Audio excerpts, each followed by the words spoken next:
Welcome back for another episode, Spirit Bus 33 fam. Jyotishamara here, once again, excited to take a little trip with you, expanding our consciousness, learning how to become our favorite versions of ourselves, living more in the now, all while embarking on this wild, wondrous earth experience. Join me each week as we evolve together, exploring holistic, Toltec, interdimensional, spiritual minded thinking and practices.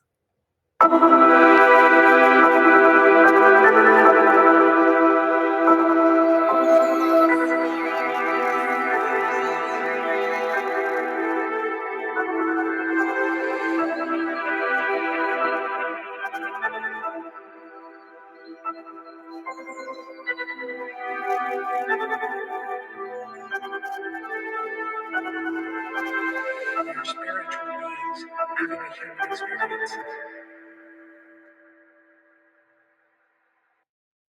Thank you for being here. You could be anywhere, and here you are, chilling with my words in this now and now. Let's start this little trip with a body scan. But first, deep breath in. Visualize inhaling strength, joy, calm, and then the exhale. Visualize everything that is a barrier to that state of mind, leaving your body as you exhale your breath.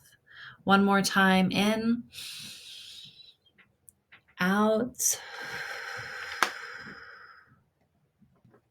As you start your body scan from above your head, perhaps you call it your aura, your soul star chakra, sun gold chakra, all the way down to the tips of your toes and beyond, about 4 centimeters or so. Practice moving through this experience with a flow that works with what you're doing right now at this moment.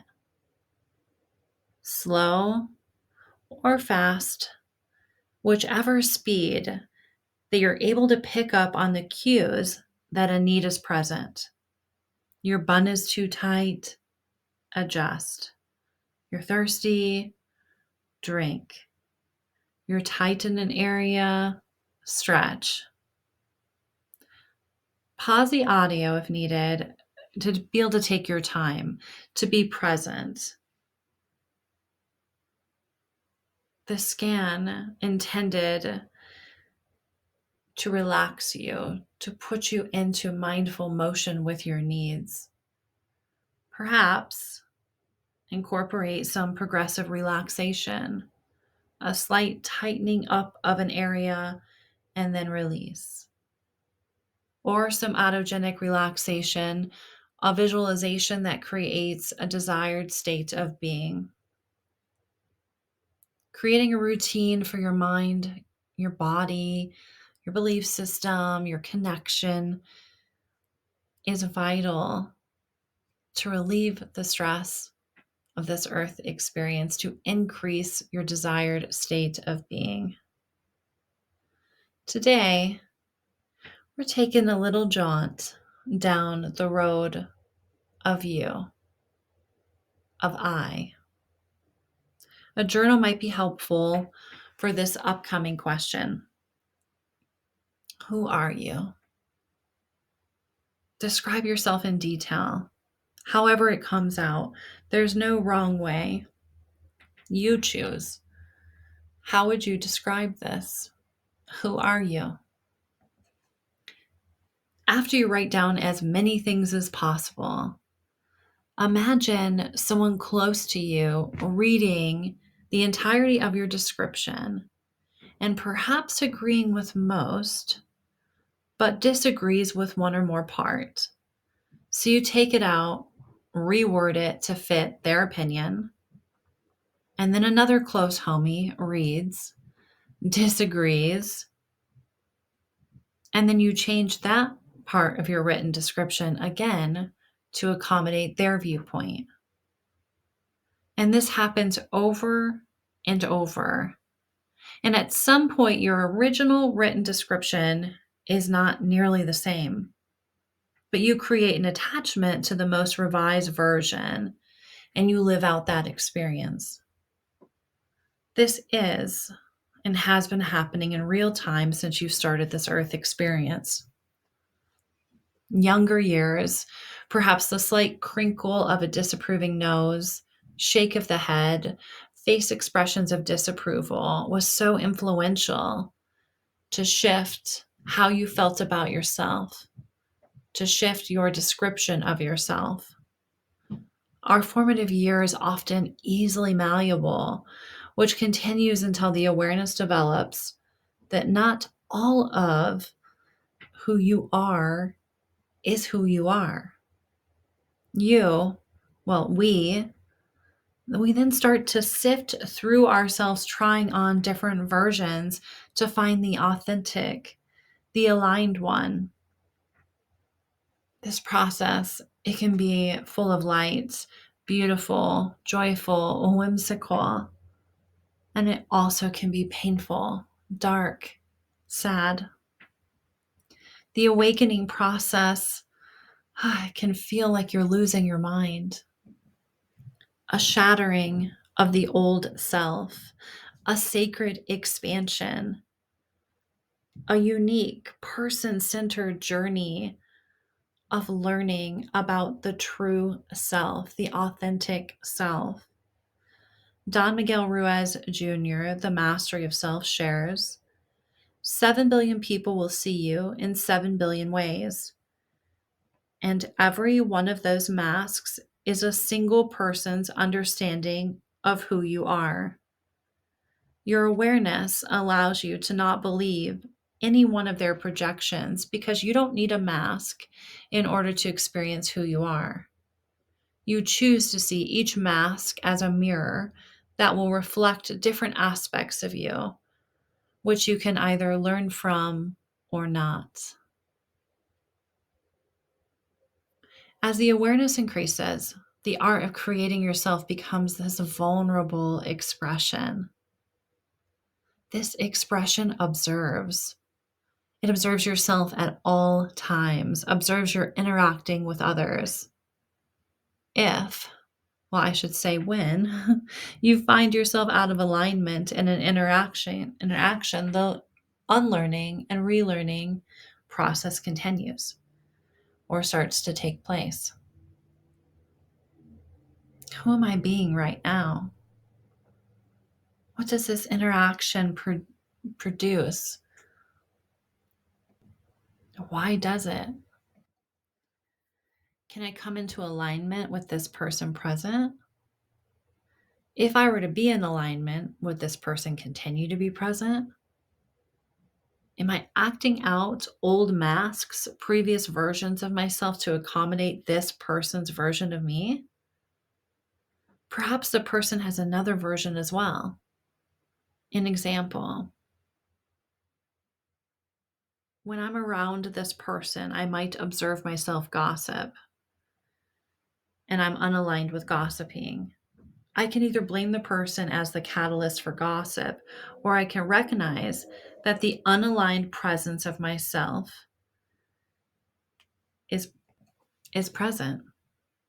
And then I can practice having my aligned version more present in the next encounter.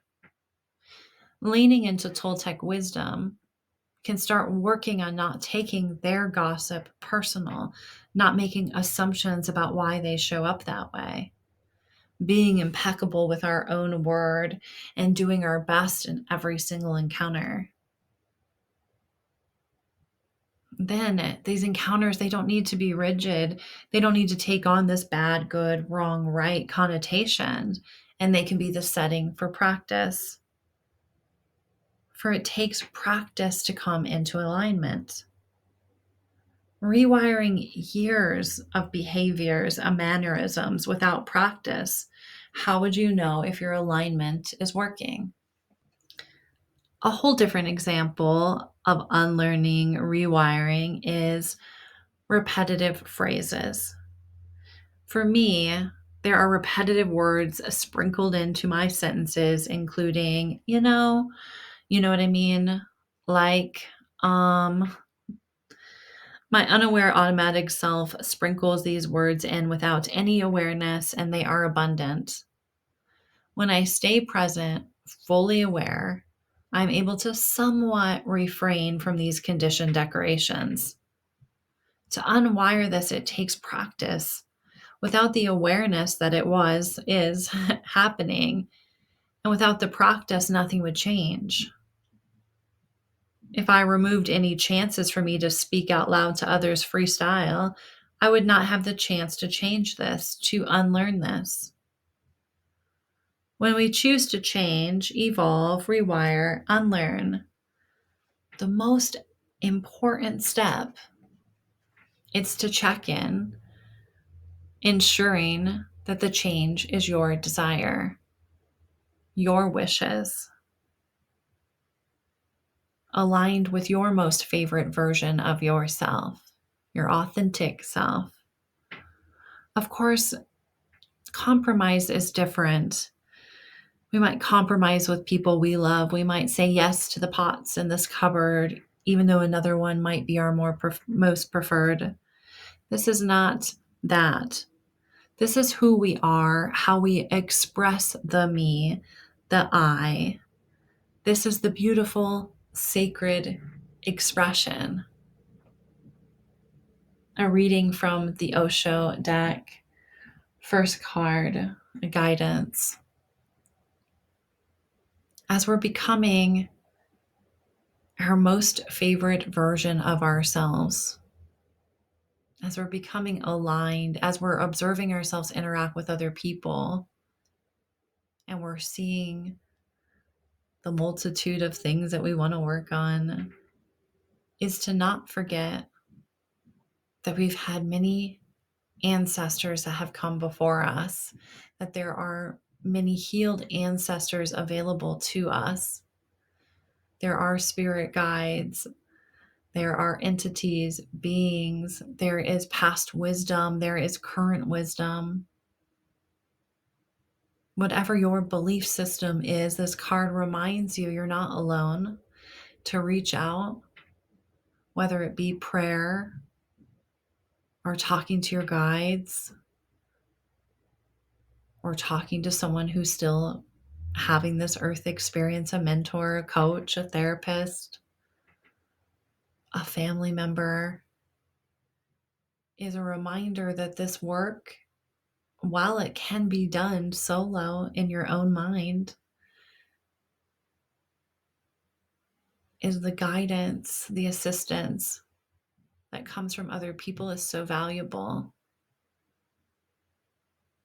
And this can seem so strange with the episode talking about how we are conditioned, domesticated by others, and then to think about talking with others to help us find our favorite version of ourselves. But through our interactions with others, as Don Miguel Ruiz Jr. stated, is that we can use that opportunity as a mirror, as a reflection. We can observe others and learn about ourselves. Second card, turning in. This card really talks about turning in, tuning in to our internal guidance system, to our intuition, to the gifts that we have here, relying more on that than of the chatter of the mind. Often the mind is very busy, and very often there are many thoughts that can lead us astray,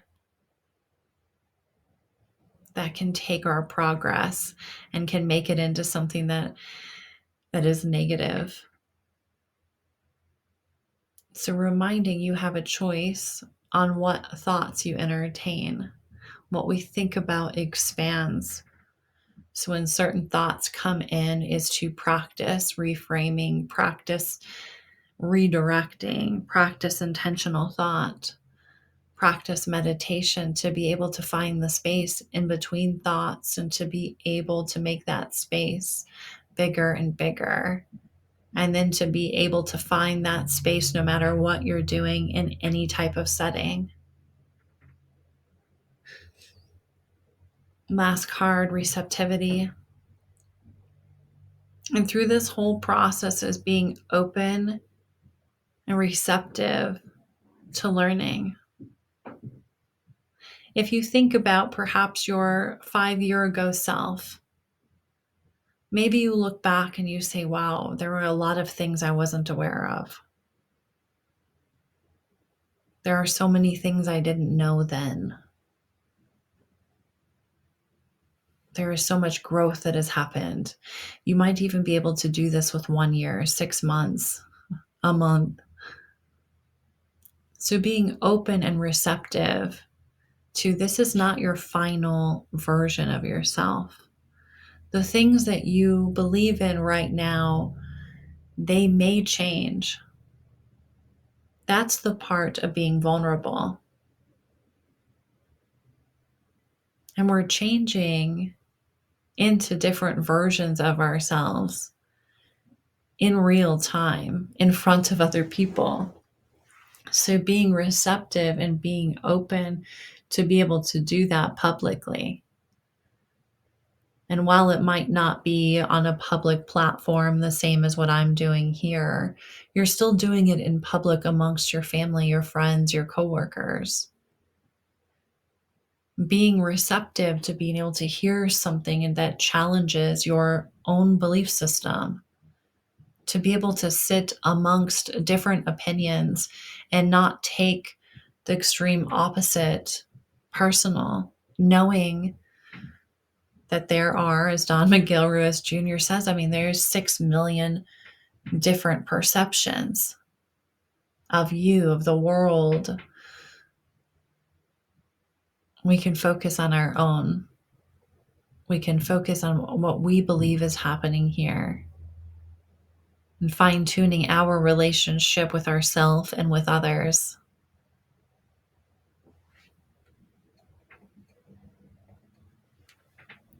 Thich Nhat Hanh quote, allow blossoms to be blossoms, leaves to be leaves, and twigs to be twigs.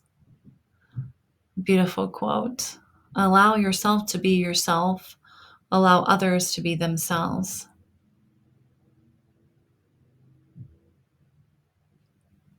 Thank you for taking this little trip with me. I truly appreciate you taking a little seat on this bus, chilling with me. Thank you for subscribing. Leave a comment if you feel aligned. Would love to know who's listening, especially at the end here. Leave a comment that you took a little seat on this bus. Appreciate you, fam.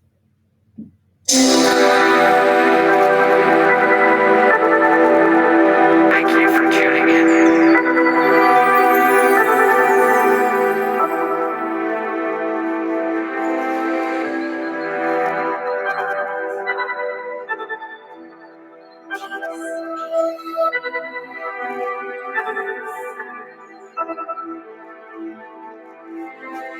We are spiritual beings having a human experience.